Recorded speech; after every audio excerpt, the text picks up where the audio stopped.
Hola a todos y bienvenidos de vuelta a nuestro canal en donde les traemos actualizaciones y novedades sobre todo lo relevante a la inmigración. Yo soy Nancy Steele, portavoz para The Cruz Law Office, y junto con el abogado Narciso Cruz vamos a platicar sobre 3 noticias muy importantes y recientes en el tema de inmigración. Abogado, ¿están listos para platicar sobre estas noticias? Listo, Nancy, hay que empezar. Excelente, bueno, pues vamos a comenzar entonces platicando sobre la noticia saliendo de El Paso, Texas, y por qué están a punto de declarar un estado de emergencia migratoria. Seguido de esto vamos a platicar de la comunidad indocumentada migratoria y cómo su estatus migratorio ha sido usado en su contra y se le ha dificultado encontrar o mantener trabajos y los recursos disponibles para esta comunidad. Y finalmente, ¿sabías tú que puedes meter a otros familiares bajo tu petición de la ley 245? Y bueno, todo esto y más a continuación, así es que no se vayan a ningún lado que ya regresamos.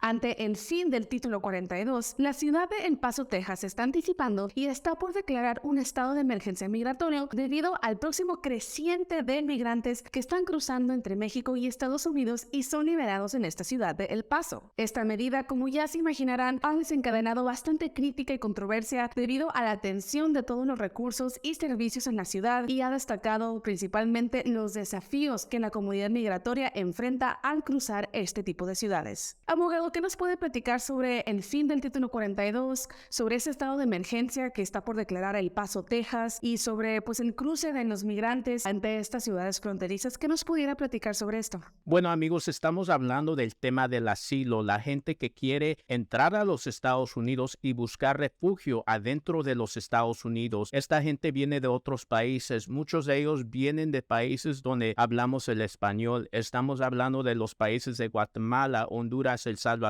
algunas veces también puede ser de Colombia, Venezuela, Chile, otros países, amigos, también los mexicanos. Aquí el título 42 era una ley que se anunció a través del tema de la pandemia, el COVID. Lo que hizo los Estados Unidos es que dio una arma a la patrulla fronteriza para expulsar al inmigrante sin darle oportunidad de pelear un caso de asilo. Aquí en este tema, la pandemia, ya sabe todo el mundo, ahorita no nos está afectando como nos estaba afectando en el pasado. Y es por la razón que el título 42 se va a eliminar empezando el 11 de mayo año 2023. El Paso, Texas es una ciudad fronteriza entre Ciudad Juárez y los Estados Unidos. Aquí lo que vamos a ver es que mucha gente va a querer entrar a los Estados Unidos ya que se eliminó el título 42. El Paso, Texas es una ciudad que no va a poder aguantar a tanta gente entrando al mismo tiempo pidiendo el beneficio del asilo. La mayoría de gente que viene por El Paso, Texas, 99%, normalmente no se queda en la ciudad del Paso, Texas. Ellos quieren ir a otras ciudades, a Houston, a otras ciudades de los Estados Unidos. Obviamente el protocolo que está preparando esta ciudad es para mantener a esta gente mientras entran a los Estados Unidos, darle un aventón a otras ciudades o si no un boleto de un avión. Esto es noticias que está sucediendo, Nancy. Y para que el público que nos vea, también les quiero recordar algo muy importante. Entrando al asilo o entrando a los Estados Unidos pidiendo el asilo no es una ganancia. Lo que sucede es que obviamente el gobierno de los Estados Unidos sí le da una oportunidad a alguien que pueda presentar un caso del asilo, pero no significa que la persona se va a poder quedar aquí en este país y ganar el caso del asilo. Lamentablemente muchos de estos casos se pierden. El asilo no se pide por la delincuencia o quizás las circunstancias económicas en un país. El asilo se puede pedir siempre y cuando alguien puede pelear y argumentar que fueron maltratados, torturados, perseguidos en su propio país por razones de su raza, religión o si no opinión política. Continuamos ahora con un reportaje que viene de The Guardian acompañado de un estudio reciente que dice que en el estado de California hay más de 1 millón de trabajadores indocumentados y forman parte de una parte importante de sectores trabajadores de la fuerza laboral. Sin embargo, lamentablemente hay muchísimos trabajadores que están en la posición en donde están siendo explotados o abusados por sus empleadores utilizando su estatus migratorio en su contra, como por ejemplo el caso de Irma Mejía, una mujer cuyo caso se describe en este reportaje de The Guardian. Ella describe que su empleador cortó a la mitad su sueldo y ella sospecha que principalmente el motivo fue su estatus migratorio. Ahora, abogado, esto, pues como usted comprenderá, estará de acuerdo conmigo, es una situación muy triste en donde pues son personas que quieren ganarse la vida y que desafortunadamente su estatus migratorio está siendo usado en su contra como un arma, como algo para perjudicarnos, como en el caso de Irma y de otras personas. ¿Qué nos puede platicar sobre este tipo de situaciones? ¿Qué recursos hay disponibles? ¿Qué nos puede platicar sobre esto? Bueno, me rompe el corazón hablando de este tema. ¿Por qué? Porque estamos hablando del trabajo. Cualquier inmigrante que viene a los Estados Unidos, queremos trabajar, queremos sobrevivir y queremos apoyar a nuestras familias. El trabajo es algo muy esencial. Todo el mundo ocupa que trabajar. Aquí en este país, lamentablemente, no hay tantas protecciones que le dan a la gente que son indocumentados. Primero, el derecho de trabajar no existe si acaso no tienes una estancia legal, no tienes un permiso de trabajo. Pero la persona que trabaja irregularmente, lo que ellos tienen que sobrevivir es casi que discriminación y algunas veces la falla de pagarles adecuadamente. Aquí esta historia está hablando de alguien que lamentablemente fue contratado por una compañía de limpieza para limpiar una tienda de lavarropa, lavandería, aquí lo llamamos en los Estados Unidos. Esta persona trabajó horarios que fueron largos, pero no le pagaron completamente correctamente. Muchas de las veces gente que trabaja irregularmente agarra trabajos a través de un partido tercero como una compañía de limpieza y esa compañía de limpieza tiene un acuerdo, un contrato con otra compañía para limpiar su oficina o un lugar, un tipo de negocio. Los inmigrantes son gente que realmente hacen esta sociedad que se corra, que pueda tener valor y que puede mover las llantas de la economía. Ellos son gente que están en la construcción, que están en cocinas, que cuidan a hijos, que limpian oficinas y mantienen la sociedad. Los inmigrantes son demasiadamente importantes, pero cuando un inmigrante lamentablemente pierde su trabajo, ¿qué vamos a poder hacer? Ellos no tienen derecho al tema de aseguranza de desempleo, unemployment, porque el estado de California no le puede dar ese beneficio a alguien que no tenga un permiso de trabajo o una estancia legal. Esto es algo terrible, especialmente cuando alguien no tiene la capacidad de trabajar porque fueron despedidos o por el hecho que sucede una emergencia como el tema de la pandemia donde corre o para la sociedad. Ellos no tienen recursos para sobrevivir. Muchos de los temas de la pandemia y los recursos que existían no estaban abiertos para la gente que era indocumentado. Era algo terrible. ¿Cómo va a poder sobrevivir esta gente? Aquí en el estado de California sí hay oportunidades para inmigrantes, pero esas oportunidades no son suficientes para protegerlos. Esto es un tema que siempre ha sucedido con la comunidad de inmigrantes. Son gente necesaria para la economía de cualquier país, pero al mismo tiempo tenemos que también cuidar de esta gente. Yo, en mi opinión, es la obligación del estado, del país, de también cuidar a esta gente cuando ellos nos ocupan a nosotros por el hecho que ellos corren y mantienen esta economía de nosotros, de los Estados Unidos. Muy bien, amigos, ya llegó el momento de platicar sobre la ley 245i. Ya esta ley es famosa en nuestro canal y vamos a platicar sobre un par de detalles más. La ley 245i permite a ciertas personas que metieron su solicitud en la fecha de 30 de abril 2001 o antes de la fecha del 30 de abril 2001 emigrar hacia los Estados Unidos. Ahora, abogado, digamos que una persona que fue solicitada pues en la fecha o antes de la fecha del 30 de abril 2001, en ese entonces la persona era muy joven. Y bueno, el 30 de abril del 2001 pues ya fue hace más de 20 años y por supuesto el tiempo pasa, la vida sigue y digamos que esta persona que fue solicitada ahora está casada y la persona con la que está casada tampoco tiene estatus legal, así como la persona original que fue solicitada. La pregunta es, ¿se puede ahora meter a esta nueva persona en la solicitud bajo la ley 245i? ¿Nos pudiera explicar un poquito más sobre cómo funciona esto de la ley 245i y todos los procedimientos? Claro que sí, Nancy. También te voy a contestar esa pregunta que me hiciste. Bueno, amigos, estamos hablando de la gente que metió un caso antes de la fecha 30 de abril 2001 y recibieron un tipo de recibo de inmigración parecido como este. Estos son casos antiguos, estamos hablando acerca de mucho tiempo, pero ya sabe la gente que ve este show que el tema de inmigración es un sistema de categorías de preferencia. Algunas veces inmigración no le da preferencia a ciertos casos, o mejor dicho, relaciones entre familiares, y entonces estos casos pueden tomar mucho tiempo. La gente que metió una petición en esa fecha,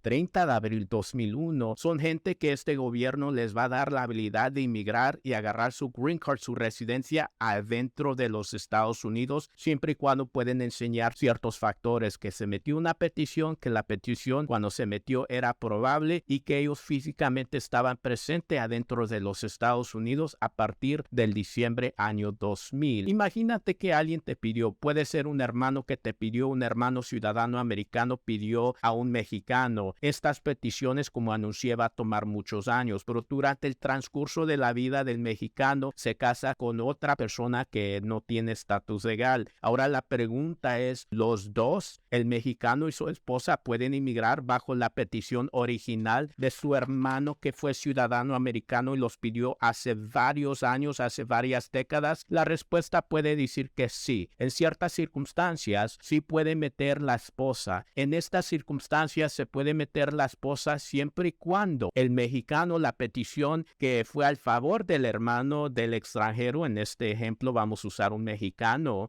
va a ser la petición donde ellos van a usar la misma petición para alcanzar la green card, la residencia, y meter el ajuste de estatus. También podemos incluir a la esposa siempre y cuando ella también es admisible a los Estados Unidos. Es por decir que no tenga ningún tema en su antecedente pasado, sea antecedente penal o antecedente de inmigración que la descalifica. Entonces, amigo, recuerden que sí se puede meter otros familiares durante el proceso de la ley 245I para una persona que pueda beneficiar no nada más para ellos, pero también para sus familiares. Pero esto tiene limitaciones. Estábamos hablando de un ejemplo donde un ciudadano americano pidió a su hermano, pero imagínate que una residente permanente, padre, mamá o papá, pida a su hijo más de la edad de 21. El hijo más de la edad de 21 comete un error y se casa. Obviamente casándose no es un error, pero casándose cuando tu padre es ciudadano o residente sí es un error. ¿Por qué? Porque te descalificas de este proceso. Lamentablemente, este proceso, este recibo, esta petición se elimina. Te eliminaste porque te casaste. Ahora si te divorcias, no tiene ningún efecto, te eliminaste. Entonces sí hay limitaciones también para decirle al público, si una persona quiere casarse, tiene que esperar hasta que el papá o la mamá que metió la petición, que es residente permanente, se haga ciudadano de los Estados Unidos. Bueno, amigos, ya saben que aquí en nuestra oficina hablamos de la ley 245I. Tomamos estos casos del año 2023. Es un año muy especial porque muchos de estos casos ya pueden procesar al segundo paso. ¿Qué es ese segundo paso? La green card, la residencia, el sueño americano. El año 2023 es un año muy grande para la gente que tiene estos recibos antiguos, porque ahora ellos ya pueden recibir su residencia en este año. Abogado, como siempre le agradecemos bastante, no nada más en este proceso de la ley 245I, sino también para explicarnos las noticias anteriores y todo lo que platicamos en este canal. Agradecemos bastante su experiencia y su punto de vista para darnos más detalles y entender un poco mejor todo esto que está pasando en el mundo de la inmigración. Ahora, amigos, queremos recordarles que nuestras oficinas están abiertas para ustedes en el área de San Marcos y de San Diego para que el abogado Narciso y su equipo de abogados increíbles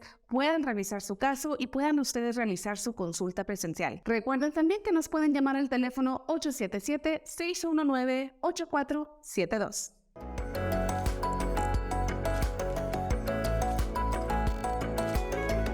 Ahora sí, vamos a pasar a la sección de preguntas en redes sociales que ustedes nos hacen, así es que vamos a comenzar. La siguiente pregunta viene de Luz María Soto y ella dice: yo quiero saber qué se necesita para la green card mía y de mi esposo, siendo que mi hijo es ciudadano americano y nosotros mexicanos. Bueno, la pregunta realmente, mi hijo ciudadano americano más de la edad de 21 me puede pedir como mamá o papá para que yo me haga residente, para que me dé la residencia, la green card. La respuesta es posiblemente que sí. Sí, hay que hablar de dos escenarios. Primero, agarrar la green card aquí adentro de los Estados Unidos y también agarrar la residencia afuera en el extranjero. Primero, una persona califica para obtener su green card, su residencia adentro de los Estados Unidos, siempre y cuando está bajo ciertas circunstancias. Les quiero dar 3 ejemplos, hay que decir 4. Número 1, si tienes un hijo más de la edad de 21, sí es posible que te pueda pedir tu hijo ciudadano americano siempre y cuando puedes contar con una entrada legal. Es por decir que entrases con una visa de turista, una visa quizás de trabajo H2B, una visa que te dio la habilidad de ser inspectado y admitido a los Estados Unidos. Eso te puede dar la oportunidad de inmigrar aquí adentro de este país. No importa cuándo fue que entrases, nada más que entrases legalmente a través de un documento válido. Número 2, una persona también puede inmigrar adentro de los Estados Unidos teniendo un familiar como un hijo ciudadano americano, siempre y cuando estás bajo la ley 245I. Es por decir que alguien te pidió antes de la fecha o si no en la fecha 30 de abril 2001. Esto puede suceder si acaso quizás un tío pidió a tu papá y tú eras menor de edad, pero después cumpliste más de la edad de 21. Siempre y cuando te pidió tu tío a tu papá y eras menor de edad, tú todavía estás técnicamente bajo la ley 245I, aunque no vas a poder inmigrar bajo la petición original de tu tío. Todavía es posible que tú puedas inmigrar adentro de este país y no salir al extranjero bajo tu hijo ciudadano americano. Finalmente, número 3, tú también puedes inmigrar adentro de este país a través de tu hijo ciudadano americano siempre y cuando el hijo es miembro activo o si no, veterano de las Fuerzas Armadas. Los Estados Unidos considera a la gente que es militar y los puede considerar también a sus padres para darle la habilidad de inmigrar aquí adentro de este país. También les doy un extra. Número 4, una persona también puede inmigrar adentro de los Estados Unidos bajo ciertas leyes humanitarias. Hay que decir que lamentablemente tienes un hijo rebelde, un hijo que te maltrata, un hijo que es muy cruel contra ti, te maltrata psicológicamente, físicamente, mentalmente, emocionalmente, económicamente y tienes esas pruebas, puedes inmigrar adentro de los Estados Unidos bajo una ley que se llama VAWA. VAWA te puede dar la habilidad de argumentar que bajo estas circunstancias tú puedes conseguir tu residencia aquí adentro de este país. Pero amigos, hay que hablar que no puedes calificar para inmigrar aquí adentro de este país, tienes que ir al extranjero. Lamentablemente no te encuentras bajo esos escenarios número 1 al 4 y ahora tienes que salir a tu país de origen para recibir tu residencia, tu green card. Sí puede ser difícil y mucha gente se espanta acerca de este proceso. ¿Cómo es posible? Bueno, sí es posible para ciertas circunstancias. Si una persona está dentro de los Estados Unidos, no califica para emigrar adentro de este país, pero tiene quizás un padre o una esposa, un cónyuge que sea ciudadano o si no residente, califican para meter un perdón adentro de este país antes de ir al extranjero. El perdón se arma aquí, se prepara aquí y aquí adentro de este país vas a recibir la respuesta. Ya después que obtengas ese beneficio, puedes ir al extranjero para recibir tu residencia, tu green card. Obviamente no toda la gente va a calificar para estos temas de inmigrar aquí adentro porque cada caso es diferente. Un abogado con mucha experiencia debe de tomar tu caso con mucho cuidado porque tus antecedentes de inmigración, agarradas, topadas que has tuvido puede ser muy revelante también si acaso una persona tiene antecedentes penales. Siempre es muy importante de hablar con un abogado con mucha experiencia. Igual, imagínate que tú tengas hijos nacidos aquí en los Estados Unidos, pero te encuentras en el extranjero, quizás estás en un país como México. Tu hijo, ciudadano americano, te puede inmigrar. Imagínate que tu hijo nació en los Estados Unidos. Si nació en los Estados Unidos, muy probablemente tú estabas en un tiempo adentro de los Estados Unidos. Es posible que tu hijo te pueda inmigrar siempre y cuando quizás ya estás afuera en el país extranjero, en el país mexicano, por unos 10 años. El castigo que un inmigrante tiene por vivir aquí indocumentadamente, si es más de 365 días, más de un año, le da un castigo de 10 años el gobierno de los Estados Unidos para que no puedan inmigrar, regresar a este país. Pero si la persona ya vivió esos 10 años afuera en el extranjero, sí es posible que inmigren. Siempre hablen con un abogado porque el tema de antecedentes penales, antecedentes de inmigración, también va a ser revelantes. Entonces, amigo, sí es posible de obtener la residencia quizás adentro de este país o si no afuera, teniendo hijos ciudadanos americanos. Nuestra segunda y última pregunta del día viene de parte de Linda y ella quiere saber cómo arreglar una situación de un esposo con sufrimiento extremo, hablando de enfermedades como cáncer, hemodiálisis o diabetes. Lamento mucho esta circunstancia que se presenta en tu vida. Ojalá la salud es muy importante, es algo que nosotros algunas veces nos olvidamos de tener, pero es algo que yo agradezco que estoy bien de salud y ojalá que tu familia esté y se mejore. Pero igual hay que hablar de este tema de tener esposos, hijos o alguien que tenga una discapacidad, una enfermedad crónica, un tipo de tratamiento médico por largo plazo. Los Estados Unidos sí puede dar beneficios a esta persona. Hay leyes humanitarias que pueden darle un tipo de beneficio a una persona en estas circunstancias. Primero quiero hablar acerca de un proceso que se llama la cancelación contra la deportación. También es conocido como la ley de 10 años. Quiero tomar una pausa y decirles algo muy importante. Este tipo de beneficio nada más se puede conseguir adentro de la Corte de Inmigración. Es por decir que alguien esté en proceso de deportación y está viendo la amenaza de una deportación. La política de nuestra oficina aquí en este despacho no es poner a la gente en proceso de Corte de Inmigración, deportación, porque no es algo que yo pienso que va a dar valor a nuestros clientes y el riesgo es muy grande de potencialmente perder ese caso y la persona ser deportado. No me gusta tener y jugar con la unidad de una familia. No es algo que yo le digo a la gente que se meta, pero si alguien se encuentra en ese proceso de la Corte de Inmigración, siempre y cuando pueden enseñar 4 cosas y pueden ganar el caso de cancelar su deportación, ellos pueden alcanzar la residencia, la Green Card. ¿Qué son esas 4 cosas? Número 1, que tengan tan siquiera 10 años viviendo en los Estados Unidos. Número 2, que tengan miembros de su familia quien los califican para el programa de cancelar su deportación como hijos ciudadanos americanos residentes menos de la edad de 21 o si no esposo o padre que sea ciudadano o si no residente. Aquí teniendo un esposo que tiene esta enfermedad sí puede brindarte este beneficio pero siempre y cuando es residente. También número 3, que tú puedas enseñar que tengas buen carácter moral y finalmente número 4, que argumentes que si te deportan a ti, tu pareja, tu esposo que tiene esta enfermedad que es un ciudadano o residente va a sufrir extremadamente.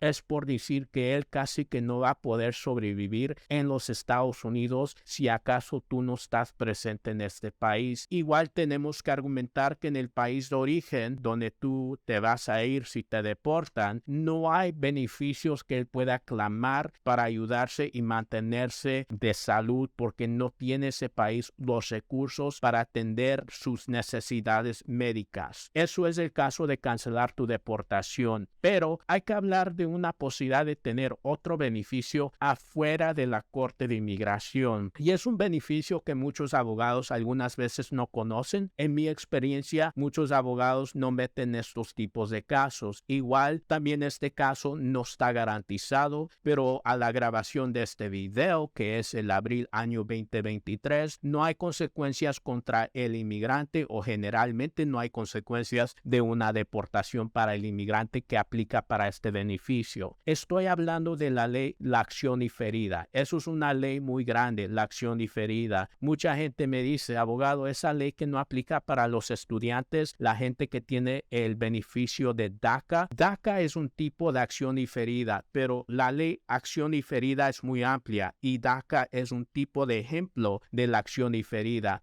pero la acción diferida también se puede conseguir y pedir con otras agencias, por ejemplo, la agencia de ICE, la agencia de CBP y la agencia de USCIS.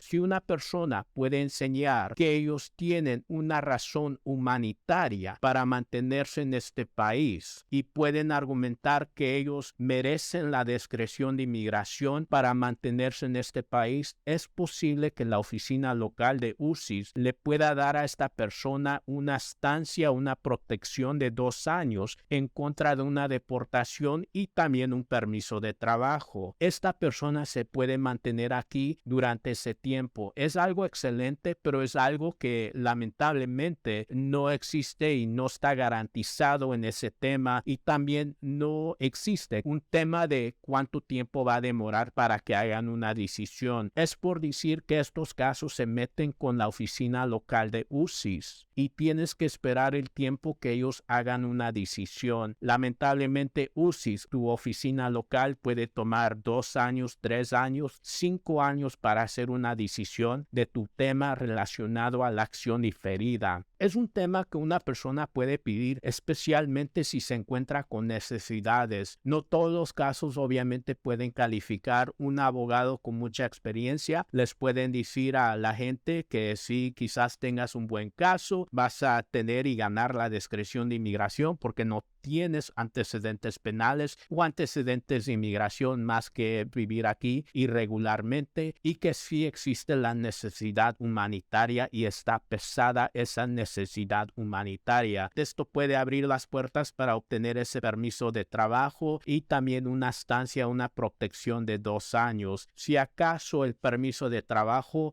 o la estancia se expire, una persona puede pedir una renovación de este tema. No todos los casos van a ser elegibles. Hablen con un abogado con mucha experiencia para ver si ustedes pueden calificar para este tema. Amigos, así como las preguntas anteriores, por favor les pedimos que continúen dejándonos todos sus comentarios y sus dudas en nuestras redes sociales para que el abogado Narciso las pueda contestar en espacios como este.